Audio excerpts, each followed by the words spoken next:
do a trick.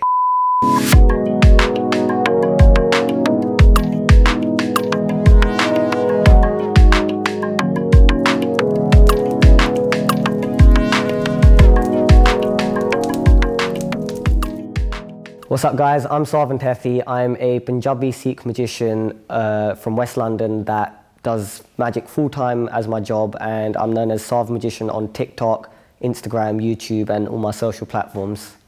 Well, what's your favourite trick? My favourite trick, that's a very good question. It changes quite a lot because I always run through so much new material every week and like at my residencies, but right now it's a twist on a trick where I take lottery tickets and turn them into money, but instead of turning them into money, I turn them into money and then I start turning them into different currencies. So a lot of magicians actually haven't seen this trick, and I think it just makes it different from any other magician that, you know, performs that same effect, because it just makes it a bit more fun, I'd say. Magic is a very niche, yeah. really quite niche, well, it's a niche career. I could probably name a few magicians, right? Like David Blaine, Dynamo, Houdini, Penn and Pretty Teller. much, yeah. That's it, that's all I can think of. I've never seen a brown magician before. Ooh.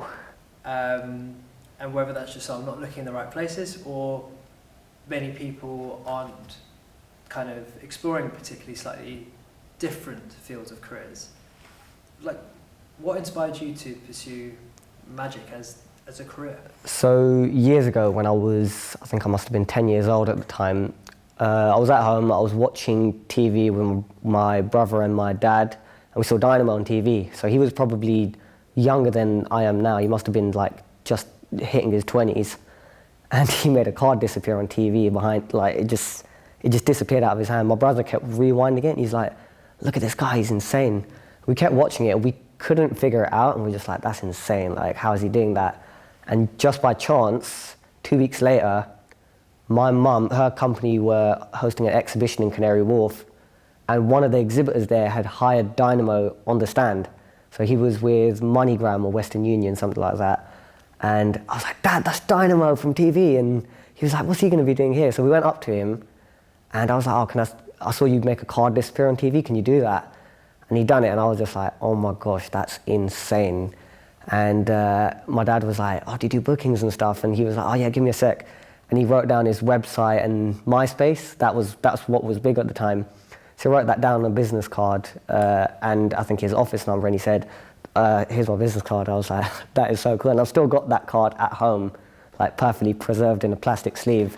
But after that, it's just, I kind of just got interested in watching magic shows as you'd look for these shows on TV, the masked magician who used to reveal secrets, and, magicians weren't fond of him, but I thought it was that's really cool, My dad was like, how's that working? I'm just like, look, that's, behind the table, or, there's something hidden in his hand. It just made me interested in how it all sort of came together, and then it's strange. That's more or less it. Dynamo and David Blaine, they were the two main inspirations, I'd say.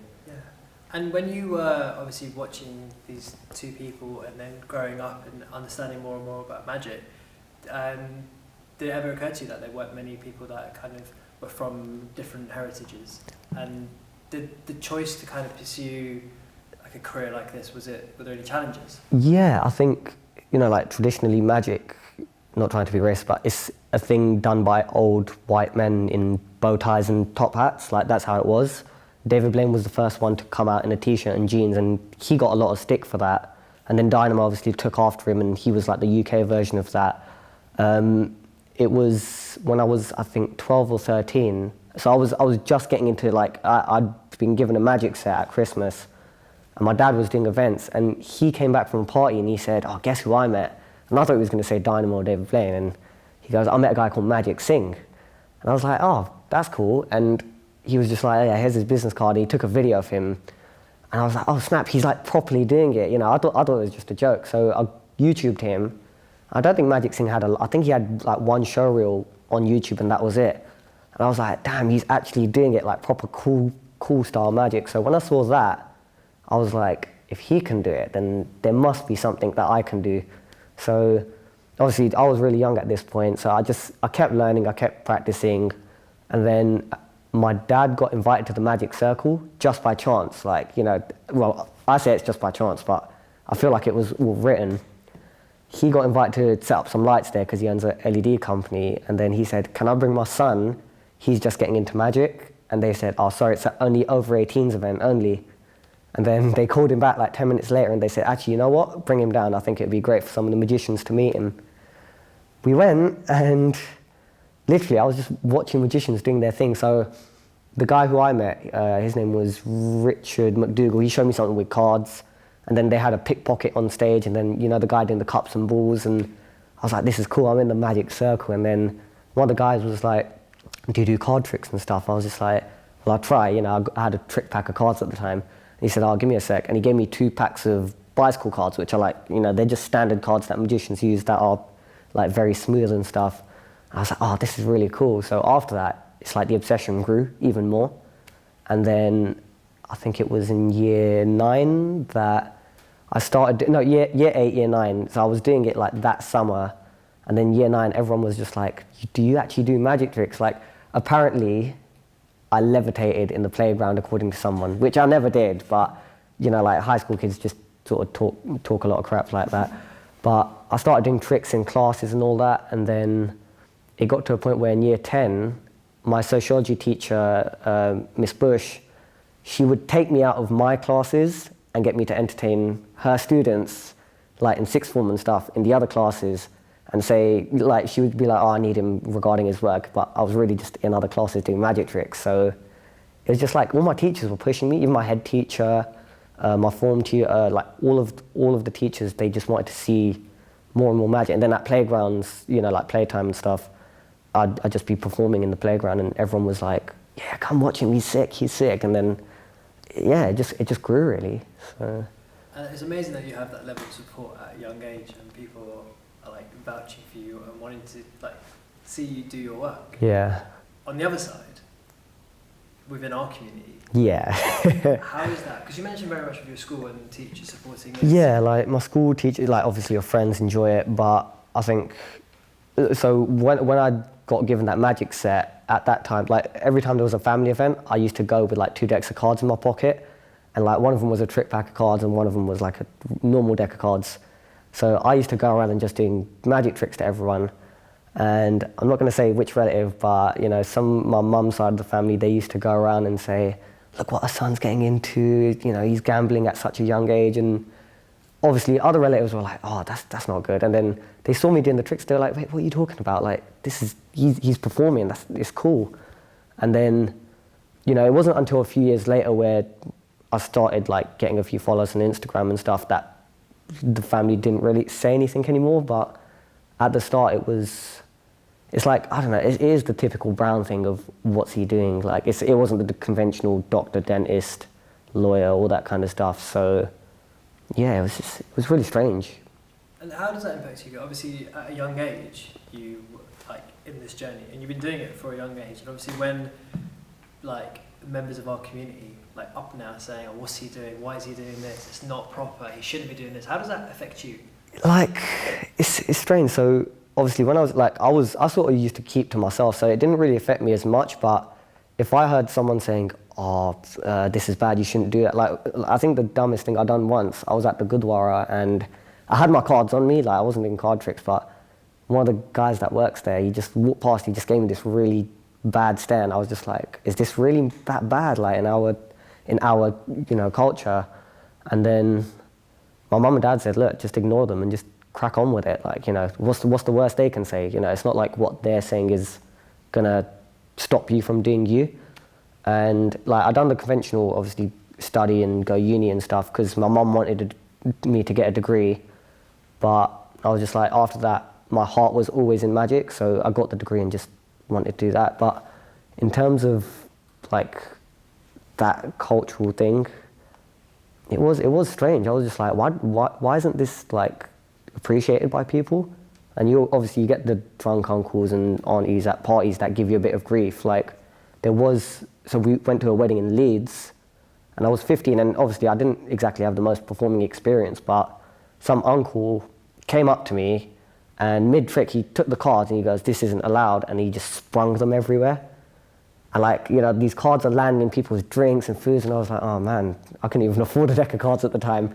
And I was just like, why do people not like this stuff? So I think, obviously at the start, people are gonna hate it, but once they see you do well in it, that's the only time they ever appreciate it. I think that's with every career that a brown person can actually do. It's like they don't want to see the struggle, they want to see the success of it. So, yeah.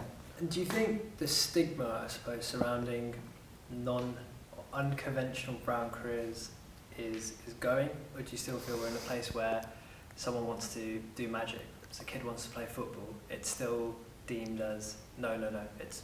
I feel it's slowly going, like, you know, with the new generation, like, you know, like when us lot get married, obviously with our kids, we're probably going to be like, you know, like, we'll be more open with them, but there are, like, I'm going to sound rude, but there are families that still think it's 1950s or 60s and everyone's immigrated to the UK and they're still holding on to those values, and obviously they stick that in their kids. They're like, you know, if anyone's doing anything different, you know, don't hang out with them or don't talk to them, whatever. But I think it's slowly disappearing. Like, I think in the next 2 or 3 generations, the whole doctor, dentist, lawyer thing, I feel it's probably just going to disappear. Like, and people are going to do it out of choice as opposed to they're being forced into it by their mum and dad. And going kind of specifically back to the community, do you feel accepted? Oh yeah, like now yeah, but like obviously back then, I wouldn't say I was an outcast, but it was like people just had that "what's he doing" kind of attitude. But now, but like I think, like going back to what I said earlier, there are still people that have this old mindset. Like I still go to bookings now, and there's like an elderly member of the family, like no disrespect to him, but they'll be like, "So is this what you really do for, you know, an income or for money?" And I'm just like, "Yeah," like, and I'll say it with such a big smile on my face. So because obviously they know. With older generations, I feel like they ask these questions to put you down a little bit. Whereas if you respond with, like, very confidently, like, and you're happy in your decision, they're like, we can't actually put this guy down. Like, you know, it's not going to work on this guy. So, like, I had a wedding recently, and I had a group, and they were loving the magic. It was absolutely brilliant. And then there was this one auntie that was watching, and she like, it was the weirdest thing. She had this really bad look on her face, and she was just like, "So this is what you do for money?" And I was just like, "Yeah, I do." And she just walked away, like, in this sort of, I don't know if it was anger or disgust or, and then all these other guys, they were just like, just ignore what she's saying, she doesn't know what she's talking about. And I was just like, it's such a shame to see that, you know, some people are still like that. Yeah. And I guess the work that you've been putting in, has that inspired others? Yeah, there's a couple of magicians out there who do really look up to me. I'm not going to mention their names, but they know who they are. Like, I feel like when I was growing up, obviously Magic Singh was the only brown magician that I knew. So I think the fact that now I think there's like 5 or 6 of us now. So like those numbers are going to slowly start rising, and the more role models there are in the magic world, or just like, you know, whether it be sports or anything like that, the more brown role models there are, the more, you know, younger kids are going to feel it's accepted to actually do something like that. And what advice would you give to like a young kid who wants to do something, say for example, creative, or something that's not deemed the norm? Like, obviously you've been on that journey. Yeah. And what advice would you give someone that may have the fear of, like, they wouldn't be accepted? Just ignore the haters, you know, because, you know, you could be the nicest person in the world, you know, there's no faults with you, nothing, and there's going to be someone somewhere that still has something bad to say about you. So, you know, like, if you're doing something bad, doesn't matter, like, just do your thing. You never know where it's going to land you, because back when I started, I wasn't going to be a magician. Like, it's only in the last few years that it's really picked up, but my original plan was to become a school teacher. I always thought I was going to be a science teacher or an art teacher, and even my head teacher and my old design teacher, they said, you'd be great working at the school, you know, like doing stuff for the kids and then showing them magic after. But because my heart was always in magic, I couldn't find myself. I was just like, I know this is my passion, I'm going to go for it, and if it fails, then I've always got that as a backup. So just ignore the haters, do what you must, and, you know, like, you never know where it's going to land you. Yeah. Tiny obsessions lead to the biggest things. A lot of Asian parents, well, just the older Asian generations, they see anything, you know, whether it's magic or singing or, you know, drumming or some kind of instrument, they see it as just like a hobby, like, you know, like, oh, let's buy him a little drum set when he's a kid and that'll keep him busy. I think they don't actually see the potential as to what that can grow into, because obviously, you know, like, musicians had to start somewhere and they were probably like that, and then, you know, now look at them, you know, the biggest ones out there, they had to start somewhere. But at the same time, because a lot of the older generation just hang on to the values that they brought from the homeland, it's like they don't want to get rid of that. It's like they're so attached to that it blinds them to what's actually possible. Like, you know, everyone came here to start a new life, you know, it's not to have the same life we had back in the motherlands, if you know what I mean. So, yeah, I think, yeah.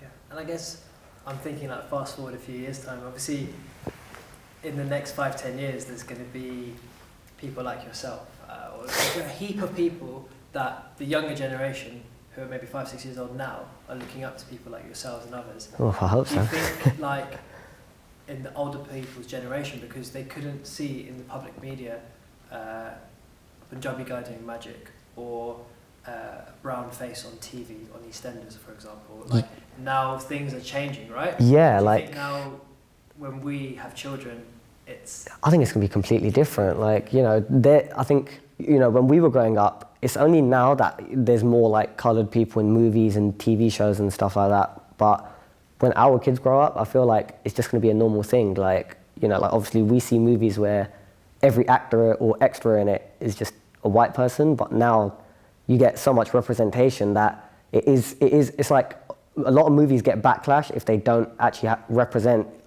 different groups or anything like that. And now, like I said, it's going to be a normality. By the time our kids are our age, it's just going to be a standard thing. So, yeah. Is that exciting? I think it does, because, you know, like, when the whole EastEnders thing happened with the Three Sings, there was like this huge storm on Instagram, like, and there's loads of funny jokes like, oh, they're going to have a local mixed grill at the pub and stuff, and I was just like, this is incredible. Like, it was really cool, and it kind of lets you know that Apne are making progress as opposed to just staying in the shadows and sidelines, because we are often sidelined characters, but, you know, now we're taking the main leads, which is really good, and I think it's just opening up so many more possibilities. Do you think that's just coming from people like yourselves who are saying, you know what, I'm going to go for it, like, I'm going to take that leap of faith and just see what happens? Yeah, I think, you know, I think going back to what Sangeeta was saying earlier on, so many people, they're scared to actually take the jump, but once you take it, you actually find it's not actually that hard, and all you had to do was that bit, and then the rest of it, it's literally just pave your own way. So, yeah, I believe it is just that first initial jump. Like, if you don't go for it, you'll never, ever, ever know what could possibly happen.